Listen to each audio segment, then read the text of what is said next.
The compass, with its needle always pointing to the north, is quite a common thing, and no one thinks that it is remarkable now, though when it was first invented it must have been a wonder. Now long ago in China, there was a still more wonderful invention called the shenanxia. This was a kind of chariot with the figure of a man on it always pointing to the south.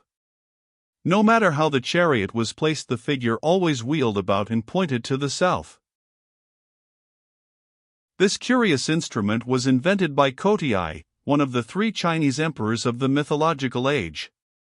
Kotiai was the son of the Emperor Yui. Before he was born, his mother had a vision which foretold that her son would be a great man. One summer evening she went out to walk in the meadows to seek the cool breezes which blow at the end of the day and to gaze with pleasure at the starlit heavens above her. As she looked at the North Star, strange to relate, it shot forth vivid flashes of lightning in every direction. Soon after this her son Kotiai came into the world.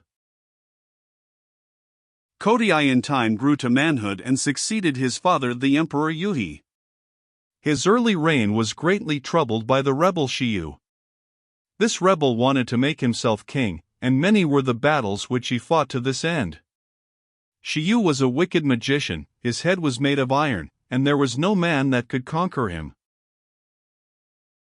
At last Kotiai declared war against the rebel and led his army to battle, and the 2 armies met on a plain called Takuroku.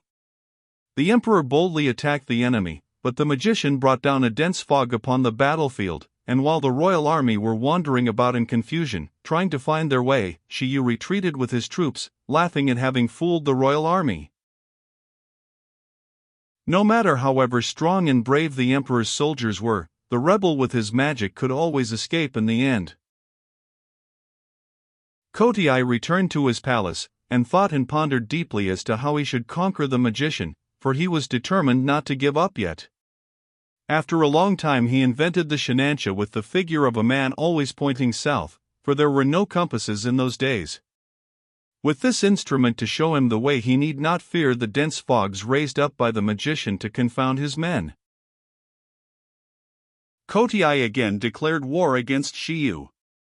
He placed the shenanxia in front of his army and led the way to the battlefield. The battle began in earnest. The rebel was being driven backward by the royal troops when he again resorted to magic, and upon his saying some strange words in a loud voice, immediately a dense fog came down upon the battlefield. But this time no soldier minded the fog, not one was confused. Kotiai by pointing to the shenanxia could find his way and directed the army without a single mistake. He closely pursued the rebel army and drove them backward till they came to a big river. This river Kotiai and his men found was swollen by the floods and impossible to cross. Shiyu by using his magic art quickly passed over with his army and shut himself up in a fortress on the opposite bank. When Kotiai found his march checked he was wild with disappointment, for he had very nearly overtaken the rebel when the river stopped him. He could do nothing, for there were no boats in those days, so the emperor ordered his tent to be pitched in the pleasantest spot that the place afforded. One day he stepped forth from his tent and after walking about for a short time he came to a pond. Here he sat down on the bank and was lost in thought. It was autumn. The trees growing along the edge of the water were shedding their leaves, which floated hither and thither on the surface of the pond. By and by, Kotiai's attention was attracted to a spider on the brink of the water. The little insect was trying to get on to one of the floating leaves nearby. It did so at last, and was soon floating over the water to the other side of the pond. This little incident made the clever emperor think that he might try to make something that could carry himself and his men over the river in the same way that the leaf had carried over the spider. He set to work and persevered till he invented the first boat. When he found that it was a success he set all his men to make more, and in time there were enough boats for the whole army. Kotiai now took his army across the river, and attacked Shiyu's headquarters. He gained a complete victory, and so put an end to the war which had troubled his country for so long. This wise and good emperor did not rest till he had secured peace and prosperity throughout his whole land.